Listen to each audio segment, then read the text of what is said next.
আমার মাকে গালি দিয়েছিস, মরা পর্যন্ত ভুল স্বীকার না করা পর্যন্ত তোর সাথে আমি কোনো কথা বলবো না। যেই দিন তুই ভুল স্বীকার করবি সেই দিন আমি তোর সাথে কথা বলবো, সেই দিন তোর সাথে কথা বলবো। সেই দিনে এই সমাজ থেকে গালিগালাজ দূর হবে, সেই দিনই এই সমাজ থেকে মায়েরা নিরাপদ হবে, সেই দিনই এই সমাজে মায়েরা সম্মান পাবে। জোরে সরে বলুন ঠিক না বেঠিক? আপনার মা কি আপনাকে জন্ম দিয়ে ভুল করেছিল? আপনার মা কি এই উপাধি নেওয়ার জন্য, পতিতালয়ের মেয়ে হওয়ার জন্য আপনাকে জন্ম দিয়েছিল? বেকুব কোথাকার, তোমার মাকে গালিগালাজ করে তোমার লজ্জাবোধ হয় না, তোমার ইতস্তবোধ হয় না? তুমি তার ডাকে সাড়া দাও কি করে? সঙ্গে সঙ্গে তোমার তো উত্তর দেওয়া উচিত ছিল।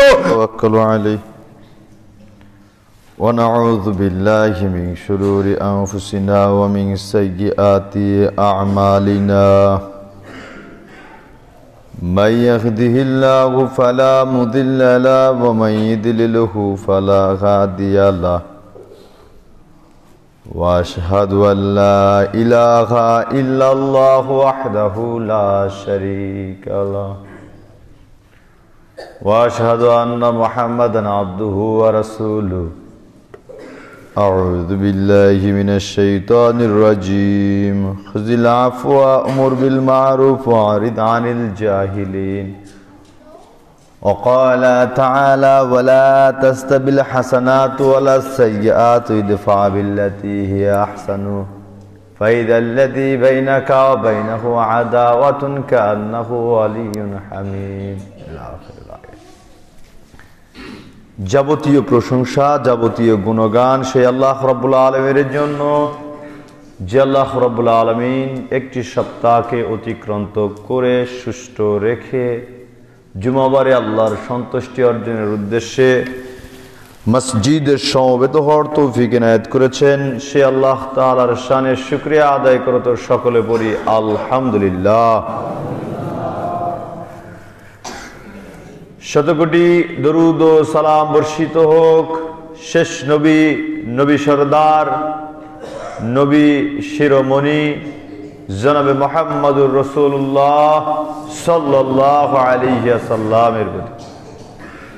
আমরা আলোচনা করছিলাম উত্তম চরিত্র, এরই ধারাবাহিকতায় আজকেও আলোচনা সামনের দিকে আগানোর চেষ্টা করবে ইনশাআল্লাহুল আজিজ। উত্তম চরিত্র, ভালো আচরণ দিয়ে পৃথিবীতে জীবনযাপন করতে হবে, কেননা আল্লাহ তাআলা যার মধ্যে উত্তম চরিত্র দিয়েছেন তাকে প্রকৃত কল্যাণ দান করেছেন, সুবহানাল্লাহ।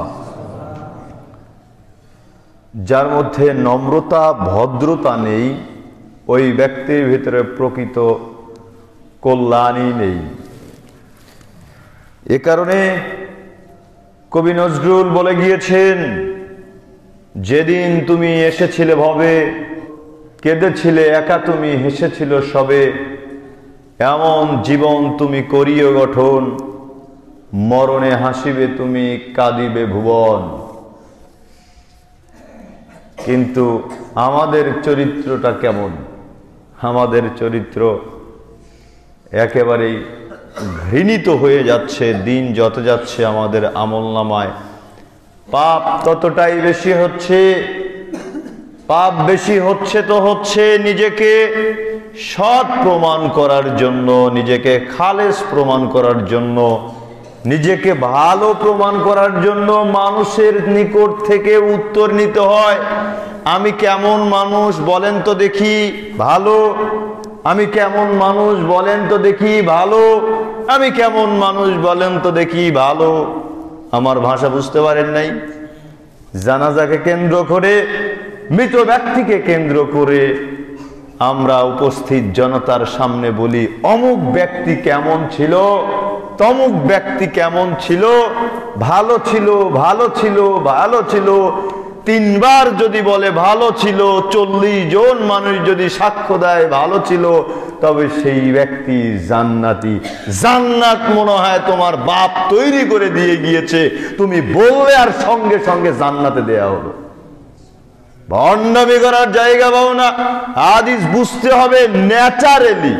মানুষ যদি কোনো মৃত ব্যক্তিকে নিয়ে আলোচনা করে যে লোকটি ভালো ছিল, ন্যাচারালি অমুক মারা গিয়েছে, আমি বলছি হায় হায় হায় অমুক ব্যক্তিটি মারা ছিল, আমার সাথে খুব ভালো সম্পর্ক ছিল গো, দেখলে আমার সাথে হাসি মুখে কথা বলতো, আমাকে চা পানি আপ্যায়ন করতো, এই যে আমি তার গুণাগুণ বর্ণনা করলাম, সে একজন প্রকৃতই ভালো ছিল। আর আপনি কি করছেন? অমুক কেমন ছিল, তমুক কেমন ছিল, বাহবা নিচ্ছেন। আপনি তার জন্য জাহান্নাম বা শাস্তি কনফার্ম করলেন। 100 জন মানুষ থাকলে আপনি কিভাবে চিন্তা করলেন যে ওই 100 জন মানুষ বলেছে যে ভালো ছিল? কেউ তো মনে মনে বলেছিল না ব্যক্তিটি খারাপ ছিল, আমাকে জ্বালিয়েছে। ঠিক ঠিক। হাদিসের মতন করে আপনাকে চিন্তা করতে হবে, নিজের মতন করে চিন্তা করতে হবে না। শরীয়ত না বুঝলে শরীয়ত বুঝতে হবে, জানতে হবে, জানা মানুষের নিকটে জানতে হবে। আপনি যেই ব্যাপারে জানেন না সেই ব্যাপারে নাক গলান কেন? ধর্ম কর্ম বুঝেন না, ধর্মের ব্যাপারে কথা বলতে যান কেন? ফতোয়া দিতে যান কেন? যারা ধর্ম বুঝে তাদেরকে জিজ্ঞেস করুন। আল্লাহ তাআলা বলছেন পৃথিবীর অজানা মানুষ তোমরা জানা মানুষের নিকটে জানো, দলিল সহকারে জানো। দলিল সহকারে জানতে হবে, জানা মানুষের নিকটে জানতে হবে। সম্মানিত উপস্থিতি, বলছিলাম যে নিজেদের আখলাক, নিজেদের চরিত্র মানুষের নিকট থেকে চেয়ে চেয়ে নিতে হয় যে আমি কেমন ছিলাম, তমুক কেমন ছিলাম। আর আপনার যে নীতি, আপনার যে স্লোগান, আপনি স্লোগান দিচ্ছেন আপনার নেতার পক্ষে, অমুকের চরিত্র ফুলের মতন পবিত্র, প্রকাশ্য দেখতে পাচ্ছি ছবি মূর্তির মধ্য থেকে বের হচ্ছে, প্রকাশ্য দেখতে পাচ্ছি জেনা ব্যভিচারের আড্ডাখানা থেকে বের হচ্ছে, প্রকাশ্য দেখতে পাচ্ছি একেবারে নেশা দ্রব্যের ফ্যাক্টরি থেকে বের হচ্ছে, আর আপনি বলতেছেন অমুকের চরিত্র ফুলের মতো পবিত্র। সার্টিফিকেট দিয়ে দিলেন, সার্টিফিকেট আপনি দিয়ে দিলেন। অন্যায় করলেন, অন্যায়কে সহযোগিতা করলেন, অন্যায়কে সাপোর্ট করলেন। শনিবার আমাদের যেই পরিস্থিতি, যারা ধ্বংস হয়েছিল, যারা অন্যায় করেছিল, অন্যায়কে সহযোগিতা করেছিল, যারা অন্যায়কে দেখেছিল, বাধা দিয়েছিল না, 3 শ্রেণীর মানুষ ক্ষতিগ্রস্ত। আর আপনি অমুককে তমুককে সার্টিফিকেট দিয়ে দিলেন একেবারে নিষ্পাপ ফুলের মতন পবিত্র। তোমার নেতা কত যে নিষ্পাপ, দেখা যায় যে তার নামে 2-4টা ধর্ষণের মামলা লেগেই আছে। ঠিক না ব্যাটিক বললাম? সম্মানিত উপস্থিতি, এই কারণে জবান লাগাম দিয়ে কথা বলতে হবে, আপনার কথা যেন আপনাকে জাহান্নামে নিক্ষিপ্ত না করে। হাদিস তো একটা বলেছি, আল্লাহর নবী বলেছেন কোন মানুষ যদি এমন কোন কথা বলে আল্লাহর অসন্তুষ্টি অর্জনমূলক কথা, যেই কথার তাৎপর্য সম্পর্কে বান্দা অবগত নয়, কিন্তু সেই কথার কারণে আল্লাহ তাআলা অখুশি হন, আল্লাহ সুবহানাহু ওয়া তাআলা ওই কথার কারণে তাকে জাহান্নামে নিক্ষিপ্ত করবেন। জোরে সোরে বলুন নাউজুবিল্লাহ। এই কারণে সাবধান এবং সতর্কতা অবলম্বন করুন। আমাদের আচার ব্যবহার খুবই নমনীয় হতে হবে, নম্র ভদ্র হতে হবে, যাতে করে একজন মানুষ আমার নিকটে, আপনার নিকটে ভিড়তে সাহস পায়, নিরাপদ বোধ মনে করে। পাশের বাড়ির প্রতিবেশীর একটা কন্যা রয়েছে, একেবারে দেখতে খুব সুন্দরী, রূপবতী, তার বাবা যখন 2 দিন 5 দিনের সফরে বাড়ি থেকে বের হয়ে যায়, তখন সেই পরিবারটা আপনাকে নিয়ে আতঙ্কিত থাকে। হায় হায় হায়, আমার বাড়িতে একটা যুবতী মেয়ে রয়েছে, পাশের বাড়িতে একটা যুবক ছেলে রয়েছে, কখন না সেই যুবক ছেলেটি আমার মেয়ের উপরে, আমার কন্যার উপরে একেবারে হাইনার মতো, পশুর মতন ঝাঁপিয়ে পড়ে। আপনার প্রতিবেশী আপনাকে নিয়ে, আপনার সন্তানকে নিয়ে নিরাপদ নয়, চিন্তিত চিন্তিত। আপনি চিন্তা করুন আপনি কোন প্রকৃতির আর কোন স্বভাবের মানুষ। রাসূল সাল্লাল্লাহু আলাইহি ওয়াসাল্লামের সময়কার একটা ঘটনা, একজন অমুসলিম তার পরিবার পরিজন স্ত্রীদেরকে রেখে সফরে গিয়েছে। সফরে গিয়েছে, যাওয়ার পরে তাকে জিজ্ঞেস করা হচ্ছে যে তুমি তোমার পরিবার পরিজন কাদের কাছে রেখে এসেছো? তুমি তোমার পরিবার পরিজনদেরকে রেখে এসেছো, তাদের কোনো ক্ষয়ক্ষতি হবে না? তখন সেই অমুসলিম বলছে আমি আমার পরিবার পরিজনদের হেফাজত দিয়ে এসেছি মুসলমানদের হাতে, যার কারণে আমি এতটা নিশ্চিন্তে জীবনযাপন করছি, ব্যবসা বাণিজ্য করছি। সুবহানাল্লাহ, বুঝতে পেরেছেন? অমুসলিম বসবাস করে মুসলিম সমাজের মধ্যে, যার কারণে একেবারে নিশ্চিন্তায় তার পরিবার পরিজনদেরকে রেখে সফরে বের হয়ে গিয়েছে ব্যবসা বাণিজ্যের জন্য। ওর কোনো চিন্তাই নাই যে তার পরিবার পরিজনদের কোনো ক্ষতি করবে। ও অমুসলিমের বিশ্বাস থাকে মুসলমানের বাচ্চা কোনোদিন অন্যায় ভাবে কারো প্রতি জুলুম করবে না, কোনো অমুসলিমের পরিবারেও আঘাত হানা দিবে না, এটা অমুসলিম বিশ্বাস করে। কিন্তু আজকে আমাদের যে পরিস্থিতি, আমরা নিজেরাই নিজেদেরকে হেফাজত মনে করি না। আমরা মুসলমানরা আর এক মুসলমানের হাতে অনিরাপদ হয়ে রয়েছি। আমাদের পরিস্থিতি এরকম। আল্লাহর নবী বলছেন, খয়রুল আসহাবে ইনদাল জিরান, সবচাইতে ভালো ওই ব্যক্তি যে তার প্রতিবেশীর নিকটে ভালো, যে তার স্ত্রীর কাছে ভালো, যে তার স্বামীর কাছে ভালো, এই ব্যক্তি সবচাইতে উত্তম।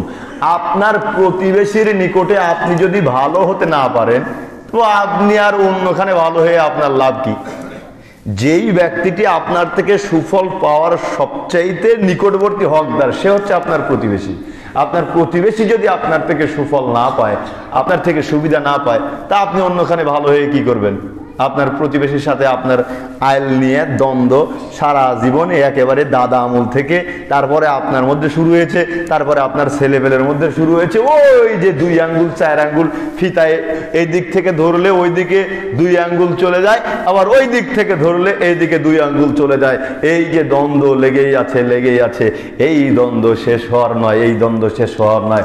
অথচ আল্লাহর নবী বলছেন, সঙ্গী সাথী শোনো, আল্লাহু ফি আউনিল আবদি মা কানাল আবদি ফি আউনি আখি, ততক্ষণ পর্যন্ত আল্লাহ সুবহানাহু ওয়া তাআলা তোমাদেরকে সাহায্য সহযোগিতা করবে যতক্ষণ না তোমরা তোমাদের ভাইদেরকে সাহায্য সহযোগিতা করবে। যতক্ষণ তোমরা একজন মুসলমান আর একজন মুসলমানকে সাহায্য সহযোগিতা করবে, ততক্ষণই আল্লাহ তাআলা তোমাদেরকে সাহায্য সহযোগিতা করবে। তোমরা যখন একজন মুসলমান আর একজন মুসলমানকে সাহায্য সহযোগিতা বন্ধ করে দিবে, তখন আল্লাহ তাআলা তোমাদেরকেও সাহায্য সহযোগিতা বন্ধ করে দিবে। তাই তো আমাদের উপরে এত জুলুম, এত নির্যাতন, এত বালা, এত মুসিবত, এত অসুখ, এত বিসুখ, এত ঋণ, নানান রকম ফিতনা দিয়ে জর্জরিত। জোরে সরে বলুন নাউজুবিল্লাহ। আমরা গত জুমায় একটা বিবরণ দিয়েছিলাম। আবু হুরায়রা রাদিয়াল্লাহু তাআলা আনহু বলছেন, আল্লাহর নবী একদল অশ্বারোহী সৈন্যকে নাজদ এলাকায় প্রেরণ করলেন। এই অশ্বারোহী সৈন্য দল নাজদ এলাকাতে যাওয়ার পরে একজন নেতাকে, একজন নেতৃত্ব স্থানীয় ব্যক্তিকে ধরে নিয়ে আসলেন। ধরে নিয়ে আসার পরে মসজিদের খুঁটির সাথে বেঁধে রাখলেন। আল্লাহর নবী তাকে দাওয়াত দিলেন। আল্লাহর নবী তাকে দাওয়াত দিয়ে বললেন, হে সুমামা ইবনে উসাল, পরিস্থিতি কেমন লাগছে? তুমি কি ইসলাম গ্রহণ করবে? সঙ্গে সঙ্গে সুমামা ইবনে উসাল কিন্তু একজন বন্দী মানুষ। একটু ব্যবহার খারাপ হলে সেখানে উমারের মতন ব্যক্তিত্ব রয়েছে, আবু বকরের মতন ব্যক্তিত্ব রয়েছে, আলী রাদিয়াল্লাহু তাআলা আনহুর মতন ব্যক্তিত্ব রয়েছে। একটু ব্যবহার যদি খারাপ হয়, আল্লাহর নবীর সাথে যদি একটু বেয়াদবি করে, সঙ্গে সঙ্গে এই সুমামা ইবনে উসালের মাথাকে দেহ থেকে বিচ্ছিন্ন করতে সময় লাগবে না, সময় লাগবে না। এরপরে সুমামা ইবনে উসাল সঙ্গে সঙ্গে উত্তরে দিচ্ছেন, তাকতুল জাদামিন ওয়া ইন তুনইম শাকিরিন ওয়া ইন কুনতা তুরিদুল মাল। মুহাম্মদ সাল্লাল্লাহু আলাইহি ওয়াসাল্লাম, আপনি আমাকে ইসলাম গ্রহণ করার কথা বলছেন, মানে কোশ্চেন কালেও নয়, আমি কখনোই ইসলাম গ্রহণ করব না। আপনি যদি আমাকে হত্যা করেন, তবে আপনি প্রতিশোধ গ্রহণ করলেন।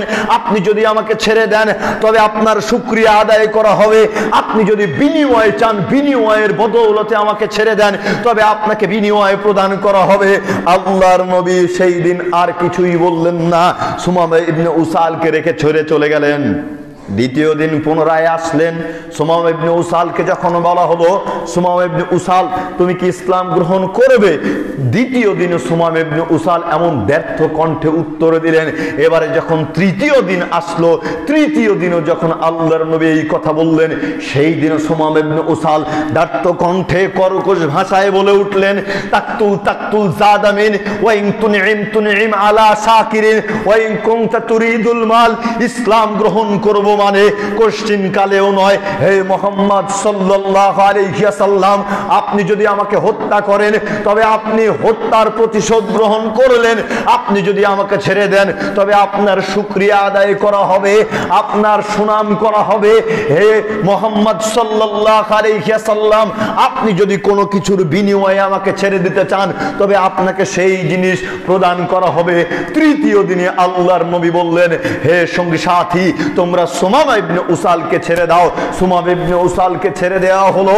এবারে সুমামা ইবনে উসাল চিন্তা করছে, হায় হায় হায়, আল্লাহর নবীর মতন মানুষের সাথে এমন দুর্ব্যবহার করলাম, যেখানে আবু বকর রাদিয়াল্লাহু তাআলা আনহু ছিলেন, যেখানে উমর রাদিয়াল্লাহু তাআলা আনহুর মতন সাহাবী ছিলেন, যেখানে আলী রাদিয়াল্লাহু তাআলা আনহুর মতন সাহাবী ছিলেন, চাইলেই আমার দেহ থেকে কল্লাটাকে বিচ্ছিন্ন করে ফেলতে পারত। মানুষ কি এত নম্র হয়? মানুষ কি এত ভদ্র হয়? মানুষ কি এত নম্র হয়?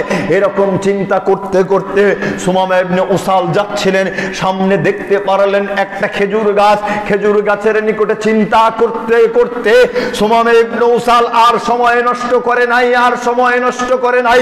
আল্লাহর নবীর ব্যবহারে মুগ্ধ হয়ে, আল্লাহর নবীর ব্যবহারে মুগ্ধ হয়ে সঙ্গে সঙ্গে সেখানে নদীতে গোসল করে পুনরায় মসজিদে ফিরে গিয়ে ব্যর্থ কণ্ঠে বলে উঠছেন, আশহাদু আল্লা ইলাহা ইল্লাল্লাহ ওয়া আন্না মুহাম্মাদান আবদুহু ওয়া রাসূলুহু। আল্লাহর নবী, আমি সাক্ষ্য দিচ্ছি আল্লাহ ব্যতীত কোনো মাবুদ নেই এবং মুহাম্মদ সাল্লাল্লাহু আলাইহি ওয়াসাল্লাম আল্লাহর রাসূল। সুমামা ইবনে উসাল আল্লাহর নবীর ব্যবহারে মুগ্ধ হয়ে সঙ্গে সঙ্গে শাহাদা বাক্য পাঠ করে মুসলমান হয়ে গেলেন। জোরে সরে বলুন সুবহানাল্লাহ। কি করে বোঝাই আল্লাহর নবীর ব্যবহার কেমন ছিল? কি করে বোঝাই সাহাবাদের ব্যবহার কেমন ছিল? যেই ব্যবহারের মুগ্ধতায় সুমামা ইবনে উসালের মতন একজন হত্যাকারী মুসলমান হয়ে গেলেন, মুসলমান হয়ে গেলেন। এরপরে সুমামা ইবনে উসাল বলছেন, আল্লাহর নবী, আপনি বিশ্বাস করেন আজকের পূর্বে সবচাইতে খারাপ চেহারা ছিল আপনার চেহারা আমার নিকট, কিন্তু আজ থেকে সবচাইতে উত্তম ভালো চেহারা আমার নিকটে হচ্ছে আপনার চেহারা। জোরে সরে বলুন সুবহানাল্লাহ। এখানেও শেষ নয়, এরপরে সুমামা ইবনে উসাল বলছেন, আল্লাহর নবী, পৃথিবীতে সবচাইতে নিকৃষ্ট জনপদ ছিল আমার নিকটে আপনার জনপদ, আজ থেকে সবচাইতে উত্তম জনপদ হচ্ছে আমার নিকটে আপনার জনপদ। এরপরেও আল্লাহর নবী, এরপরেও সুমামা ইবনে উসাল বলছেন, হে আল্লাহর নবী, পৃথিবীতে সবচাইতে নিকৃষ্ট খারাপ ধর্ম ছিল ইসলাম ধর্ম আমার নিকটে, আপনার ধর্ম ছিল আমার নিকটে খারাপ ধর্ম, আর আজ থেকে পৃথিবীতে আমার নিকটে সবচাইতে উত্তম ধর্ম, সবচাইতে ভালো ধর্ম হচ্ছে আপনার ধর্ম, ইসলাম ধর্ম। এই বলে ইসলাম গ্রহণ করলেন। জোরে সরে বলুন সুবহানাল্লাহ। এবার আপনি চিন্তা করুন, আমার আপনার ব্যবহারে কোনো অমুসলিম কি কখনো মুসলমান হয়েছে? উত্তর শূন্য, না। একেবারে জবাব লজ্জাজনক। আরে অমুসলিম মুসলমান হওয়া তো বহু দূরের কথা, মুসলমানদের মধ্য থেকেই অনেকেই ঈমান, আমল, সালাত, সিয়াম, হজ, যাকাত ছেড়ে দিয়েছে। ঠিক না ব্যাডিক বললাম? একটা প্রমাণ দিই নাই কোনো একদিন? বলছিলাম যে ছোটবেলায় মসজিদে জামাতে সালাত আদায় করতাম, একেবারে আজান দেওয়ার জন্য আমরা লাইন ধরতাম। সমবয়সী অনেকেই আজান দেওয়ার জন্য লাইন ধরতাম, কেউ কেউ 10 মিনিট, 15 মিনিট, 20 মিনিট, আধা ঘন্টা আগে গিয়ে মসজিদে দাঁড়িয়ে থাকতাম। কোনো দিন বাচ্চা কাচ্চা মানুষ তো 2-4-5 মিনিট পূর্বেই আজান দিয়ে ফেলেছি। এভাবে একদিন আমরা যখন বাচ্চা কাচ্চা জামাতে সালাত আদায় করতেছিলাম, তারপর হাসি ঠাট্টা শুরু হয়ে গেল। যেই বেচারা সালাত আদায় করিয়েছিল, সালাত আদায় শেষ করার পরে এই যে বকাবকি শুরু করলো, আমার ওই দিনের কথা খুব ভালো মনে হয়। ওই দিনকে কেন্দ্র করে একজন ব্যক্তি সালাত ছেড়ে দিয়েছে, আজও তাকে দেখিনি সে নিয়মিত সালাত আদায় করছে। সেই দিনের ফলাফলে এই ব্যক্তি আজকে বেনামাজি, একেবারে সালাত পরিত্যাগকারী একজন ব্যক্তিত্ব। জোরে সরে বলুন নাউজুবিল্লাহ।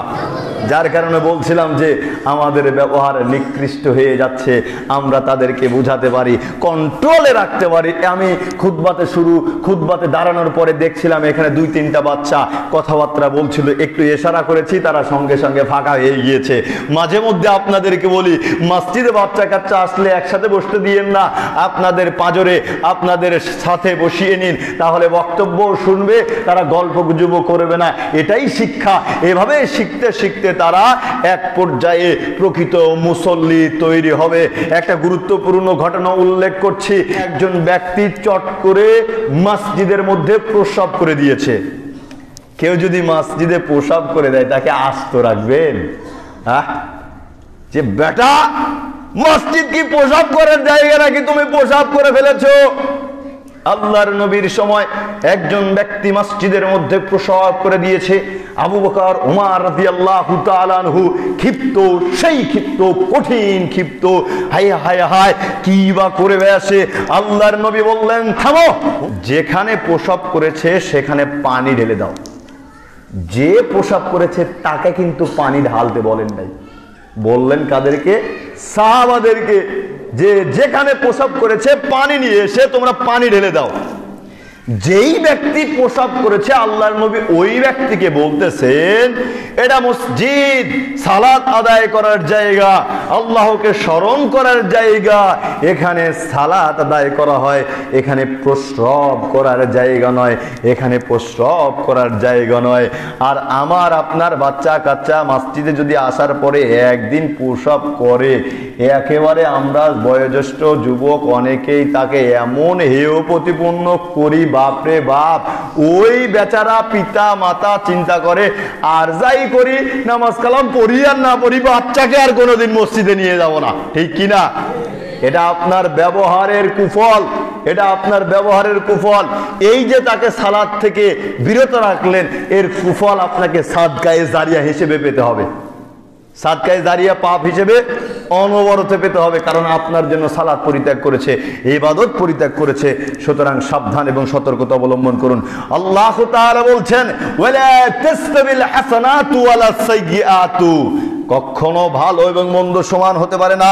ইদফা বিল্লাতি হিয়া আহসানু, ভালো দ্বারা মন্দকে প্রতিহিত করো, ভালো দ্বারা মন্দকে প্রতিহিত করো। ফাইদাল্লাযী বাইনাকা ওয়া বাইনাহু আদাওয়াতুন কাআন্নাহু ওয়ালিয়্যুন হামীম, তবে দেখতে পারবে তোমাদের যারা ঘোর শত্রু রয়েছে তারাও তোমাদের অন্তরঙ্গ বন্ধু হয়ে যাবে, তারাও তোমাদের অন্তরঙ্গ বন্ধু হয়ে যাবে। একজন ইঞ্জিনিয়ার সাহেব, বুঝছেন না, একজন ইঞ্জিনিয়ার সাহেব ফেসবুকে একটা ভিডিও আমার দেখে আলোচনা শুনে কি করেছে, ইনবক্সে এসে এমন গালিগালাজ করেছে, আমাকে গালিগালাজ করেছে, আমার বাপ মাকে গালিগালাজ করেছে, একেবারে আমার 14 গোষ্ঠী গালিগালাজ করে শেষ করে দিয়েছে। তো সুন্দরকে তাকে সালাম দিলাম, তার জন্য দোয়া করলাম, আল্লাহ আপনাকে হেদায়েত দিক, হ্যান ত্যান এই কথা বলে তাকে বলতেছি, ভাইজান আপনি আমাকে গালি দিয়েছেন, আমার বাবা মাকে গালি দিয়েছেন, আমি কিন্তু আমার জন্মের পর থেকে আমার বাবা মাকে কোনোদিন সালাত পরিত্যাগ করতে দেখি নাই। আমি আমার বাবা মাকে জন্মের পরের থেকে সালাত আদায় করতে দেখি, সিয়াম পালন করতে দেখি।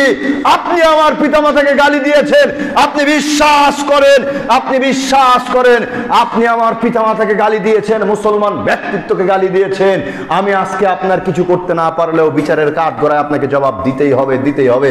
আমার ভুল ভ্রান্তি থাকতে পারে, আপনি আমাকে ভুল ভ্রান্তিটা ধরে দিতে পারেন। সঙ্গে সঙ্গে ইঞ্জিনিয়ার সাহেব বললেন, ভাইজান আমার ভুল হয়ে গিয়েছে, আমাকে ক্ষমা করে দেন। সুবহানাল্লাহ বলবেন না? উল্টো যদি আমি ওই ইট মেরেছে পাটকেল মেরে দিতাম, ভুল স্বীকার করতো? কোশ্চেন কালেও ভুল স্বীকার করতো না। গালিগালাজ করেছে, ওকে সুন্দর করে বোঝানোর কারণে ও ভুল স্বীকার করেছে, বলছে ভাইজান আমার ভুল হয়ে গিয়েছে, আমাকে ক্ষমা করে দেন। অসংখ্য দেখতে পারবেন অনেক গালিগালাজ করেছে, গালিগালাজ করেছে করতে করতে আগে সালাম দিয়েছি, সালাম দিয়ে উত্তর যখন দেই গালিগালাজ সঙ্গে সঙ্গে বন্ধ হয়ে যায়। আর সালামের ফজিলত কি জানেন? আল্লাহর নবী বলছেন, তোমরা পরস্পর সালাম দাও, তোমাদের মাঝে ভালোবাসা সৃষ্টি হয়ে যাবে। সুবহানাল্লাহ। এখানেই শেষ নয়, তোমরা পরস্পর সালাম দাও, তবে তোমরা একে অন্যের নিকটে নিরাপদ হয়ে যাবে। সুবহানাল্লাহ। সালাম মানে কি? দোয়া। আমি আপনাকে বলছি, আল্লাহ আপনার উপরে শান্তি দিক, আল্লাহ আপনার উপরে রহমত বর্ষণ করুক।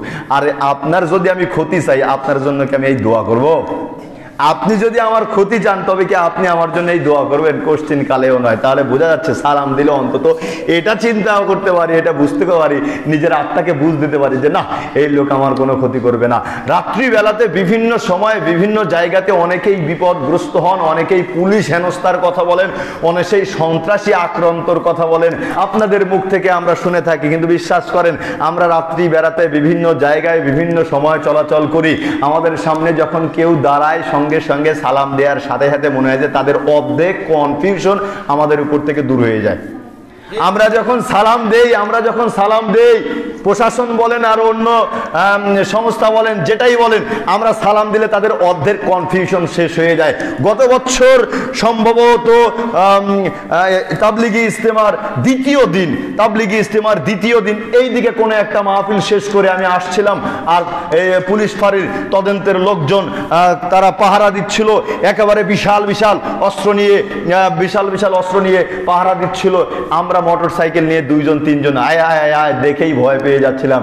সুন্দর করে আমাদেরকে ঠেকিয়ে দিলে একেবারে নির্জন জায়গা, ওই যে এইদিকে কি যেন রাস্তা রয়েছে, বাঁধ রয়েছে, সেই বাঁধের উপরে নির্জন জায়গা আমাদেরকে ঠেকিয়ে দিল।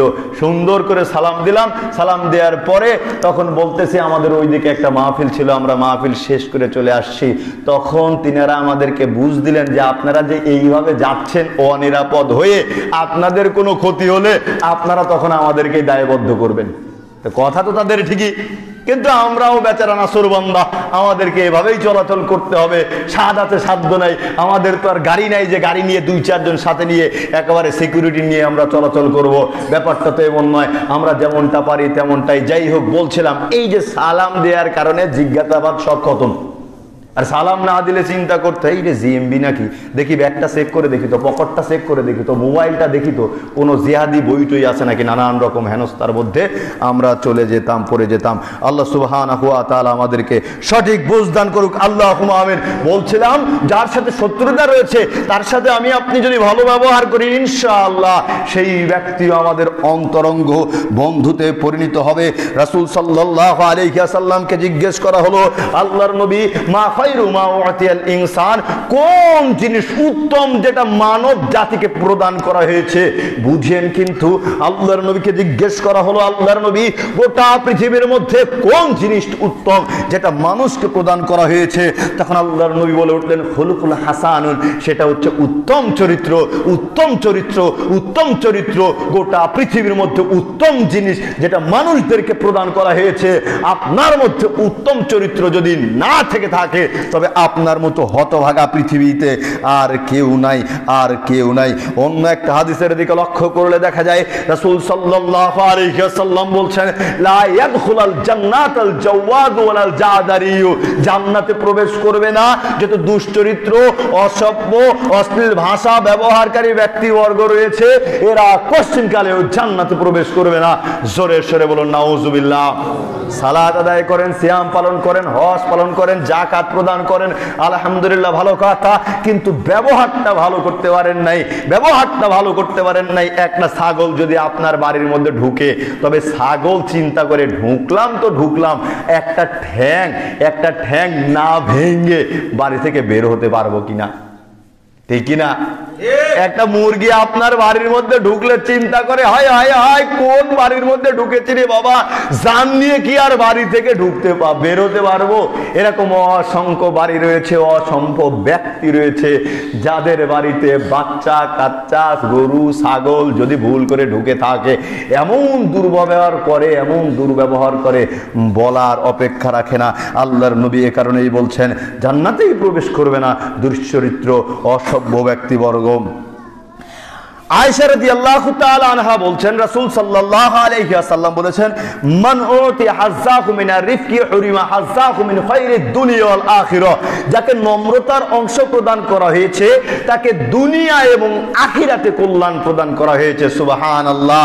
ওমান হুরিমা হাজ্জাহু মিনার রিফকি হুরিমা হাজ্জাহু মিন খায়রিদ দুনিয়া ওয়াল আখিরাহ, যাকে নম্রতার অংশ থেকে বঞ্চিত করা হয়েছে, যেই ব্যক্তি নম্রতা থেকে বঞ্চিত হয়েছে, ওই ব্যক্তি ব্যক্তি দুনিয়া এবং আখিরাতের কল্যাণ থেকে বঞ্চিত হয়েছে। জোরে সোরে বলুন নাউজুবিল্লাহ। আজকে আমাদের মুখের ভাষা এত জঘন্য, একজন আরেকজনকে গালিগালাজ করতে পর্যন্ত দ্বিধাবোধ করি না, একজন আরেকজনকে গালিগালাজ করতে দ্বিধাবোধ করি না, একজন আরেকজনের নিকট থেকে গালিগালাজ শুনতেও দ্বিধাবোধ করি না। আপনাকে আপনার বন্ধু দোস্ত অমুক তমুক বলছে, এই অমুকের বাচ্চা ক্যাঙ্কা আছিস, আপনি যখন বলছেন ভালো আছে, ঠিক না ব্যাটিক বললাম? এটা সচরাচর খুব দেখা যায়। আপনার মাকে একেবারে গালি দিল পতিতার মেয়ে বলে উল্লেখ করে আপনাকে গালি দিল, আর আপনি বলছেন ভালো আছিস, তুইও কেমন আছিস, ইত্যাদি ইত্যাদি। নাউজুবিল্লাহ, আস্তাগফিরুল্লাহ। আপনার মা কি আপনাকে জন্ম দিয়ে ভুল করেছিল? আপনার মা কি এই উপাধি নেওয়ার জন্য, পতিতালয়ের মেয়ে হওয়ার জন্য আপনাকে জন্ম দিয়েছিল? বেকুব কোথাকার, তোমার মাকে গালিগালাজ করে তোমার লজ্জাবোধ হয় না, তোমার ইতস্তবোধ হয় না? তুমি তার ডাকে সাড়া দাও কি করে? সঙ্গে সঙ্গে তোমার তো উত্তর দেওয়া উচিত ছিল, তুই আমার মাকে গালি দিয়েছিস, মরা পর্যন্ত ভুল স্বীকার না করা পর্যন্ত তোর সাথে আমি কোনো কথা বলবো না। যেই দিন তুই ভুল স্বীকার করবি সেই দিন আমি তোর সাথে কথা বলবো, সেই দিন তোর সাথে কথা বলবো, সেই দিনই এই সমাজ থেকে গালিগালাজ দূর হবে, সেই দিনই এই সমাজ থেকে মায়েরা নিরাপদ হবে, সেই দিনই এই সমাজে মায়েরা সম্মান পাবে। জোরে সোরে বলুন ঠিক না ব্যাটিক? সুতরাং সম্মানিত উপস্থিতি, যেই মা শ্রেষ্ঠ আপনার সেই মাকে গালিগালাজ করে আপনার ইতস্তবোধ হয় না, আপনার লজ্জাবোধ হয় না। আপনি থাকেন কোথায়? আপনি একেবারে শয়তানের জগতে চলে গিয়েছেন, মানুষের জগতের মধ্যে আর নেই। সাবধান এবং সতর্কতা অবলম্বন করুন। নওয়াস ইবনে সামান রাদিয়াল্লাহু তাআলা আনহু বলছেন, রাসূল সাল্লাল্লাহু আলাইহি ওয়াসাল্লামকে জিজ্ঞেস করা হলো আনিল বিররু ওয়াল ইসমু, পাপ কাজ এবং নেকির কাজ করা সম্পর্কে, পাপ কাজ এবং নেকির কাজ করা সম্পর্কে। অনেকেই মূর্খ মানুষ আছেন, বলে থাকেন যে আমরা ধর্ম কর্ম বুঝি না, কোনটা ধর্ম কোনটা পাপ এগুলো বুঝি না, কিন্তু জমি মাপতে লাগলে ঠিকই দেখা যায় একেবারে খুব জ্ঞানী মানুষ, ঠিক কিনা?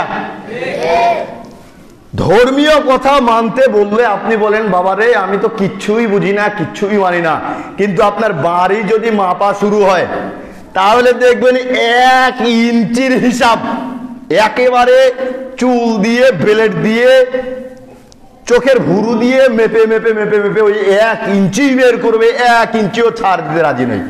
মানে এরা হচ্ছে কি? বোবা শয়তান, এরা ভেদাভেদ ছাড়া আর কিছুই নয়।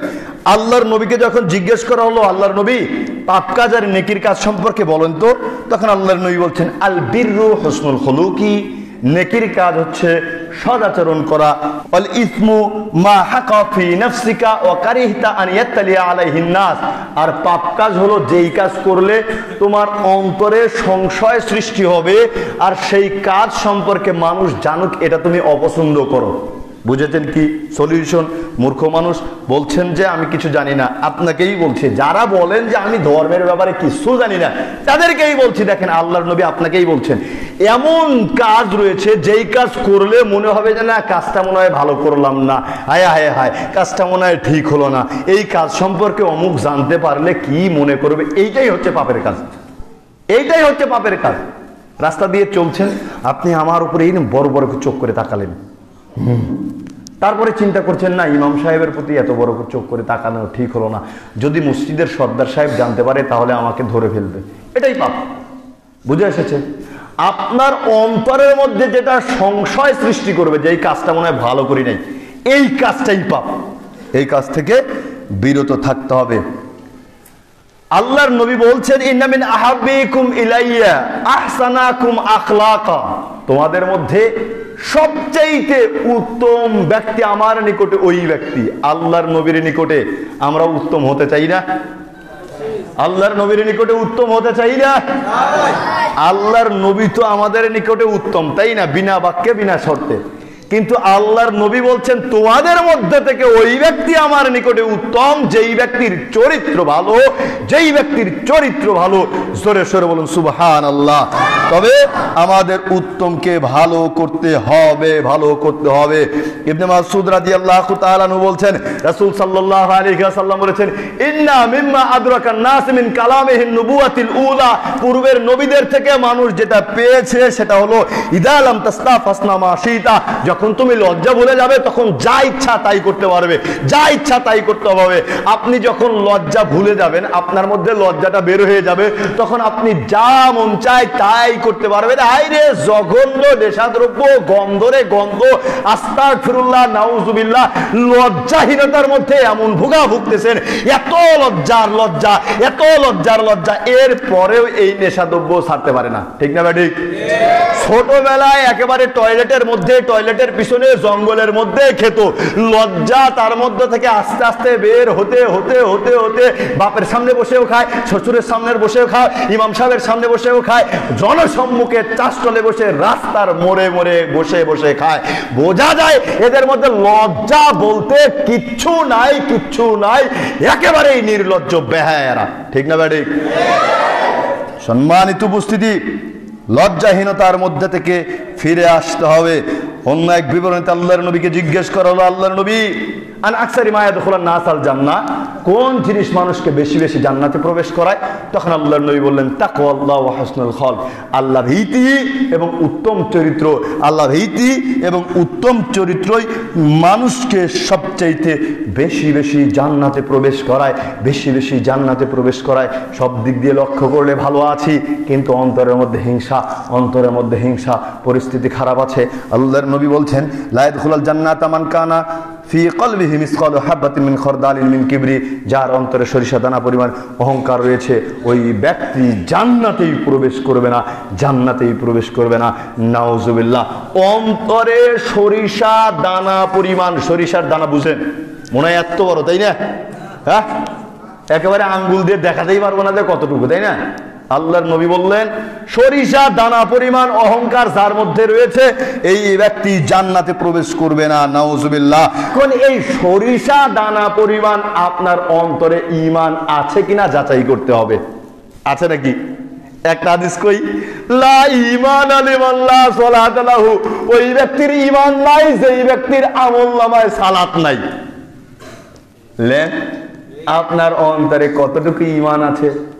মানে বিন্দু মাত্র ঈমান নাই যার আমলনামায় সালাত নাই।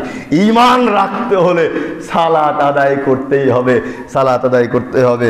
আল্লাহ সুবহানাহু ওয়া তাআলা আমাদের সবাইকে সঠিক বুঝ দান করুক। আল্লাহুম্মা আমিন। খিরদাও।